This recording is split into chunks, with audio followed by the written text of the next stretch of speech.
Muy buen día, sean bienvenidos al segmento informativo de Derecho y Empresa.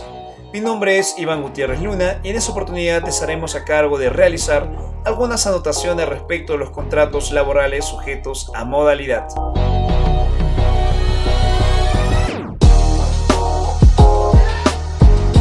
Para poder entender la naturaleza jurídica de los contratos laborales sujetos a modalidad o a plazo fijo, debemos establecer previamente que uno de los principios elementales que rige la actividad laboral en el Perú es el principio de continuidad, que implica que mientras dure el contrato laboral, el trabajador debe realizar actividades de manera continua. Ello nos conlleva hablar de la estabilidad laboral, que implica que si las labores son de naturaleza permanente, el vínculo laboral también lo es.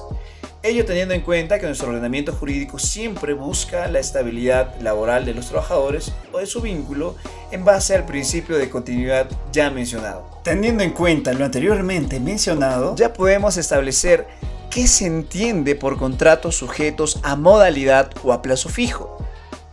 Se trata pues de aquellos contratos que se dan por un periodo determinado y que se celebran en razón de las necesidades del mercado o a la mayor producción que pudiera tener la empresa o en general el empleador. Debemos hacer énfasis en que el objeto específico de la contratación debe obedecer a la naturaleza temporal o accidental del servicio que se va a brindar, no pudiendo ser de naturaleza permanente porque evidentemente se estaría ya desnaturalizando el sentido de una contratación temporal o a plazo fijo. Muy bien, ahora continuamos con la clasificación de los contratos laborales sujetos a modalidad. Tenemos los contratos de naturaleza temporal, los contratos de naturaleza accidental y los contratos para obra o servicio, los cuales explicamos a continuación. Muy bien, ahora empezamos por los contratos de naturaleza temporal. Estos a su vez se subclasifican en contratos por inicio o incremento de una nueva actividad, en contratos por necesidades del mercado y el contrato laboral de reconvención empresarial. El primero es el contrato por inicio o incremento de una nueva actividad que se origina, como su propio nombre lo dice, por el inicio de una nueva actividad empresarial. Se entiende como una nueva actividad tanto el inicio de la actividad productiva como una posterior instalación o apertura de establecimientos de mercados. Véase el caso de un restaurante que abre un nuevo local y que requiere la contratación de nuevo personal para atender en dicho establecimiento. También debe entenderse como un contrato de naturaleza temporal por incremento de una nueva actividad, el inicio de nuevas actividades o el incremento de las que ya existen dentro de la propia empresa. Continuamos con los contratos por necesidades del mercado.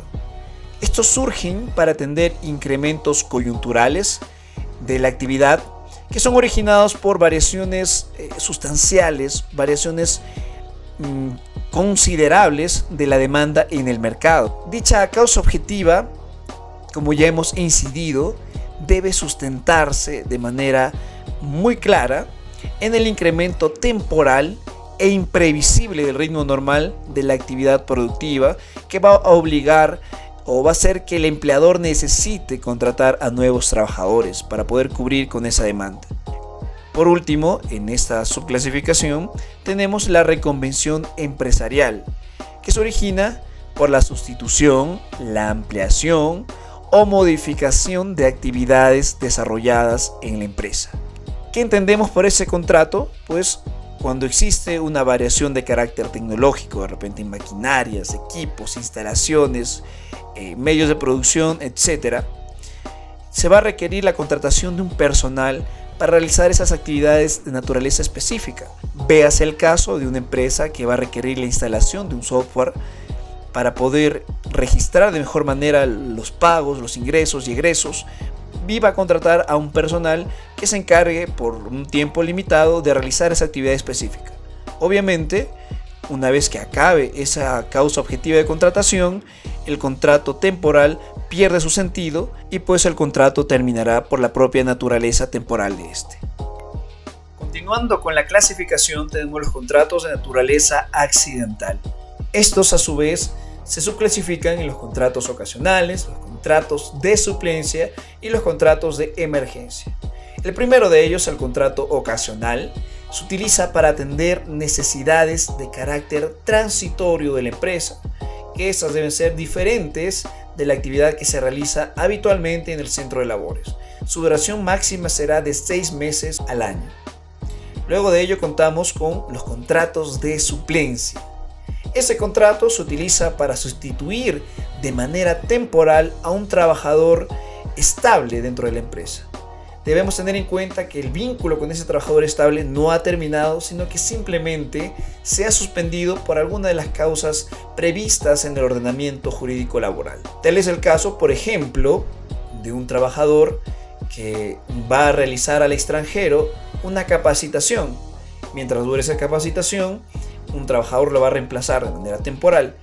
En este caso, el trabajador estable va a tener derecho a su reincorporación a su centro de labores y a la reserva de su puesto de trabajo. Luego tenemos los contratos de emergencia. Ese contrato se celebra para cubrir las necesidades derivadas de un caso fortuito o de fuerza mayor, y la duración del contrato va a coincidir con la duración de la emergencia. Por ejemplo, una empresa que requiere, a causa del estado de emergencia por el COVID-19, contratar a personal extra. En ese sentido, el contrato temporal de emergencia durará lo que dure la emergencia sanitaria. Por último, dentro de esa clasificación tenemos a los contratos para obra o servicio.